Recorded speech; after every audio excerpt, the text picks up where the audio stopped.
నిజామాబాద్ జిల్లా బోధన్ పట్టణంలో జరుగుతున్న మున్సిపల్ ఎన్నికల నేపథ్యంలో 24వ వార్డులో భారతీయ జనతా పార్టీ అభ్యర్థిగా కండెల దుర్గాప్రసాద్ బరిలో నిలిచారు. సందర్భంగా శనివారం దుర్గాప్రసాద్ స్థానిక కార్యకర్తలతో కలిసి ఇంటింటా ప్రచారం నిర్వహిస్తూ భారీ ర్యాలీ నిర్వహించారు. ప్రచారానికి ప్రజల నుంచి విశేష స్పందన లభిస్తోందని తెలిపారు. సందర్భంగా కండెల దుర్గాప్రసాద్ కోటేశ్వరరావు మాట్లాడుతూ గత పాలకులు వార్డభివృద్ధికి పూర్తిగా నిర్లక్ష్యం చేశారని ఆరోపిస్తూ ముఖ్యంగా వర్షాకాలంలో లోతట్టు ప్రాంతాల్లో నీటి మడుగులు ఏర్పడి ప్రజలు తీవ్ర ఇబ్బందులు ఎదుర్కొంటున్నారని, డ్రైనేజీ వ్యవస్థ లేకపోవడంతో రహదారుల దుస్థితి, మౌలిక వసతుల కొరత వల్ల కాలనీ వాసులు ఎన్నో సమస్యలు ఎదుర్కొంటున్నారని పేర్కొన్నారు. భాజపాకు అవకాశం ఇస్తే 24వ వార్డును సమగ్ర అభివృద్ధి దిశగా నడిపిస్తామని హామీ ఇస్తూ ప్రతి ఇంటి సమస్యను వ్యక్తిగతంగా తెలుసుకుని పరిష్కరించేందుకు కట్టుబడి ఉంటారని తెలిపారు. ప్రజలకు ఎల్లప్పుడూ అందుబాటులో ఉంటా నాకు సేవ చేసే అవకాశం ఇవ్వాలని, తనను భారీ మెజార్టీతో గెలిపించాలని ఓటర్లను కోరారు.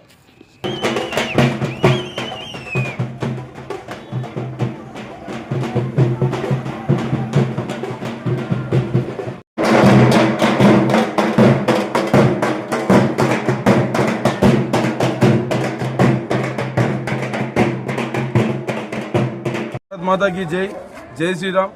నా పేరు దుర్గాప్రసాద్. నేను 24వ వార్డు అభ్యర్థిగా పోటీ చేస్తున్నాను. నన్నందరూ దుర్గాప్రసాద్ అంటే ఏందో చాలామందికి తెలియదు. ఎందుకంటే నేను లోకల్గానే ఉంటాను, కాకపోతే నేను పొలిటికల్గా ఎప్పుడు తిరగలేను. ఇప్పుడు నేను కొత్తగా రాజకీయంలోకి అరంగేట్రం చేయడం జరిగింది. దానికి కారణం ఏంటంటే మా ఏరియా ఏదైతే ఉందో మా ఏరియాలో డెవలప్మెంట్స్ అనేది లేవు. ఆ డెవలప్మెంట్స్లో భాగంగానే నేను గెలిస్తే మీ అందరికీ డెవలప్మెంట్ చేద్దామని చెప్పేసి, నేను మీ అందరి ప్రోత్సాహంతో ఇంకా ముందుకెళ్దామని చెప్పేసి నేను రాజకీయంలోకి అరంగేట్రం చేయడం జరిగింది. ఇంకోటి ఏంటంటే గతంలో ఉన్న ప్రజానాయకులు ఎవరైతే ఉన్నారో కౌన్సిలర్ గారు, వారు ఏం అభివృద్ధి చేశారు అసలు మీకే తెలవాలి. ఇంకోటి ఏంటంటే ఒక దోమలకు మందు కొట్టారు గల్లీలో, రోడ్లు వేపియరు, డ్రైనేజీలు తీపియరు. అసలు ప్రాపర్గా అసలు గల్లీలో వస్తాడో రాడో కూడా తెలియదు. 5 సంవత్సరాలలో ఒకసారి వస్తాడు. ఎప్పుడు ఎవడో ఒకటి చచ్చిపోతే ఆయన అంత్యక్రియలకు వచ్చేసి పరామర్శించిపోవడానికి వస్తాడు. ఈ ఏందయ్యా అసలు జరుగుతున్న రాజకీయం ఏందయ్యా అంటే తను గల్లీవాడే, గల్లీలోనే ఉంటాడు, కానీ తనని ఎవరు ప్రశ్నించలేరు. ఎందుకంటే ప్రతి ఒక్కరికి బెదిరింపులు ఏమిరా ఏందిరా నీ సంగతి ఏందిరా. ఈ బెదిరింపులు ఇకపై నడవదు.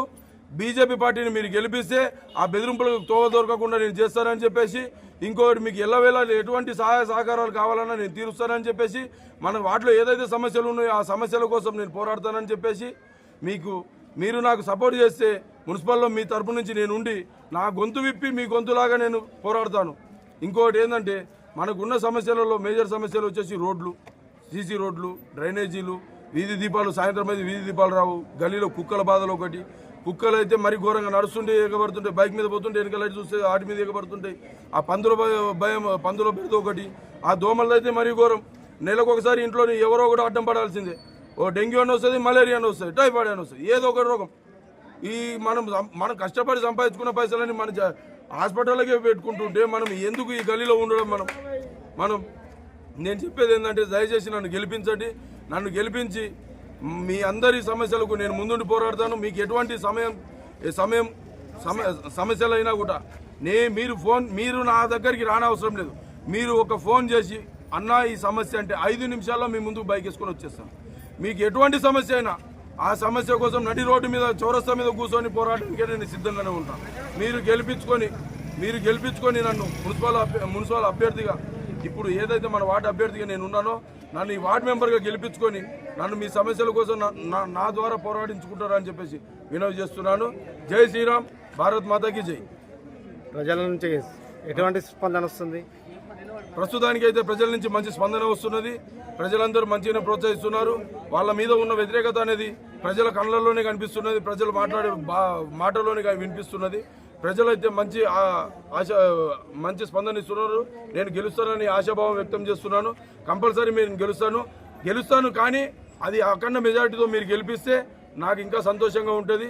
నాకు ఈ టికెట్ ఇప్పించినందుకు ధర్మన్న గారికి, అలానే మేడపాటి అన్న గారికి, వడ్డీ మోహన్ రెడ్డి అన్న గారికి, బీజేపీ నాయకులందరికీ నేను పేరు ధన్యవాదాలు చెప్పుకుంటున్నాను. భారత్ మాతాకి జై. జై శ్రీరామ్. బోలో బీజేపీకి. గతంలో ఈ 24వ వార్డు బీజేపీ కౌన్సిలర్గా ఉన్నటువంటి ధర్మపురి గారు ఏదైతే ఈ వార్డులో లోతట్టు ప్రాంతంగా ఉన్నటువంటి part of Venkateswara colony, Durga colony విషయంలో సాత్పూల్ని కబ్జా చేసి దాన్ని దోపులు చేశారు. అంటే ఒక సంఘ విద్రోహ శక్తులు ఏదైతే ఇరిగేషన్ కెనాల్ బౌండరీని ఆక్యుపై చేసుకొని కాంక్రీట్ వాల్ కన్స్ట్రక్ట్ చేయడం వల్ల ఏదైతే ఈ ఏరియా లోతట్టు ప్రాంతంగా అయ్యి దుర్గా కాలనీలో అలాగనే చివర ఉన్నటువంటి పార్ట్ ఆఫ్ వెంకటేశ్వర కాలనీలో వర్షాకాలంలో నడువుల్లో నీళ్లు వచ్చేవి. ఆ సమస్యను జిల్లా కలెక్టర్ దాకా తీసుకుపోయి మళ్ళీ సాత్పూల్గా పునరుద్ధరించి ఏదైతే కబ్జా చేసినటువంటి దాన్ని కాంక్రీట్ వాల్ని బ్రేక్ చేయించారో ఆ బ్రేక్ చేసిన ఘనత మా బీజేపీ కౌన్సిలర్కే దక్కుతుంది. ఇది నిదర్శనం, ఇది మచ్చకనే. అలాగనే మా దుర్గా ప్రసాద్ ఏదైతే బీజేపీకి ఇన్స్పైర్ అయ్యి బీజేపీ తరఫున క్యాండిడేట్గా కాంటెస్ట్ చేస్తున్నాడు దుర్గా ప్రసాద్, అదే విధంగా కాలనీలో అన్ని సమస్యలు పరిష్కరిస్తాడని, పరిష్కరించడానికి సమర్థుడని, రాజనీతి శాస్త్రంలో పట్టభద్రుడైనాడు.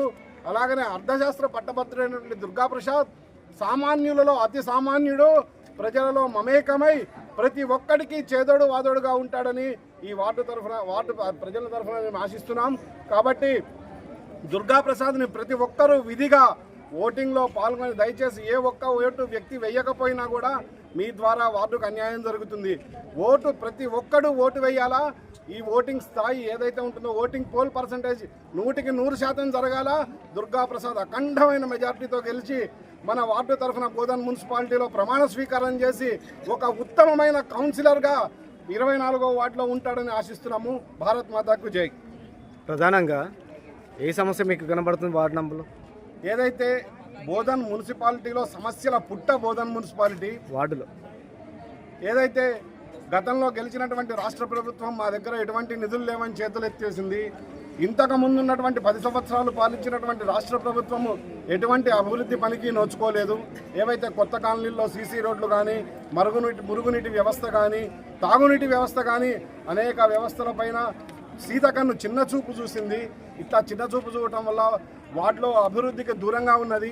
ఏదైతే భారత ప్రభుత్వం చేపట్టినటువంటి మున్సిపాలిటీల అభివృద్ధి కార్యక్రమంలో గౌరవనీయులు మన నిజామాబాద్ పార్లమెంటు సభ్యులు వారి చొరవతో నిజామాబాద్ కార్పొరేషన్కి అలాగనే తెలంగాణ రాష్ట్రంలో ఉన్న అన్ని మున్సిపాలిటీలకి మున్సిపాలిటీ స్థాయిని బట్టి మనకు వచ్చినటువంటి 18 కోట్ల నిధులు ఏవైతే ఉన్నాయో ఈ శావియేషన్ పారిశుద్ధ్య వ్యవస్థ అలాగనే డ్రైనేజీలు సీసీ రోడ్లకి కేటాయించిందో ఈ భారత ప్రభుత్వం చొరవతో ఇచ్చిన ఫండ్ కాకపోతే రాష్ట్ర ప్రభుత్వం నుంచి ఒక్క రూపాయి అయినా వచ్చిందా అనేది ఈరోజు కాంటెస్ట్ చేస్తున్న కాంగ్రెస్ నాయకులు, కాంగ్రెస్ కార్పొరేటర్లు చెప్పాలా మీ రాష్ట్ర ప్రభుత్వం ద్వారా ఎంతవరకు అభివృద్ధి జరిగింది అనేది. అలాగనే మీరు ఇందిరమ్మ గృహాలు అని పేరు పెట్టుకున్న వాటికి కేంద్ర ప్రభుత్వం వాటా ఎంతనో దానికి శ్వేతపత్రం విడుదల చేయాలా.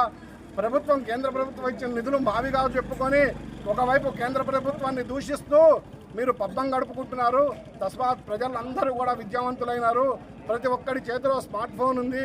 ప్రతి ఒక్కడికి జరుగుతున్న కార్యక్రమాలు తెలుసు. కాబట్టి మీరు బుకాయించే మాటలు చెప్పే కళ్ళబొల్లి కబుర్లు నమ్మే పరిస్థితుల్లో 24వ వార్డు ప్రజలు లేరు. అందరూ విద్యావంతులు. తెలివితో భారతీయ జనతా పార్టీ చేస్తున్న అభివృద్ధి కార్యక్రమాలు అలాగనే ఇస్తున్న నిధుల గురించి కూడా చర్చించే స్థాయిలో ఉన్న కార్యకర్తలు ఉన్నారు. తస్మాత్ జాగ్రత్త కాంగ్రెస్ ప్రభుత్వ పాలకులారా అని హెచ్చరిస్తున్నాం. భారత్ మాతాకి జై.